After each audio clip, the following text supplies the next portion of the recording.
What's up mga tropa, no? Break time na naman. Today guys, tapos na kumain. Itong tinuturuan natin dito mag-welding. Day 3 niya na mga pre. Medyo gamay na niya yung flat. Kaya tuturuan natin siya mag-vertical ngayon.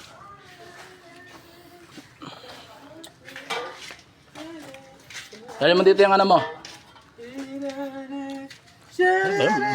Mantika pa yung... Dito ka boy oh. Dito. Kahit dito para makikot-ikot ka. Dito malagay. Makikot-ikot ka. So yun. Ito ang ating masipag na ano, manggagawa. Set up mo kagad dyan. Huwag ka mag-grinder ng ano, tulog na yung mga tao. Kahapon nag-grind ka pa. Patulog na ako, nag-grind ka pa. Sir! Yes sir! Ayun mga tropa, ito ang kanyang hihinangin, vertical. Ito na welding halos parehas ng flat, diba? Ating vertical na pet malumalo.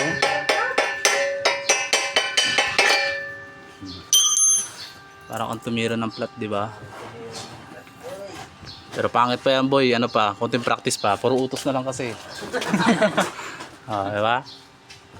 Hindi ka tayo nakakapaghinang, pero ganyan lang, may ano ka na, guide ka na. Okay, ikaw naman. Third day mo na yan sa paghihinang. First day ng vertical ni tropa.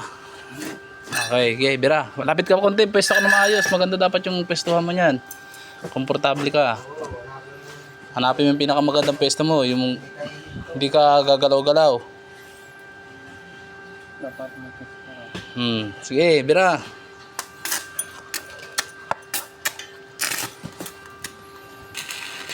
Okay. Sige. Mabilis ang pag-angat mo. Mabilis. Bagalan mo lang. Sige, angat. Yan, sige, angat.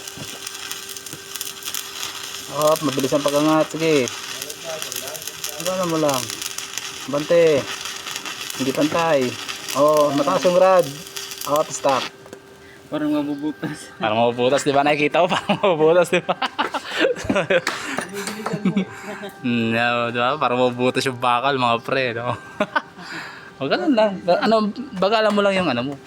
Yung pag-abante mo, ano na eh, ang gulo na eh.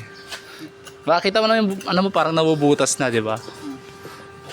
Yung mga tropa, yun. Hindi, okay lang yan. First day naman yan eh. Hindi totoo yan. First day.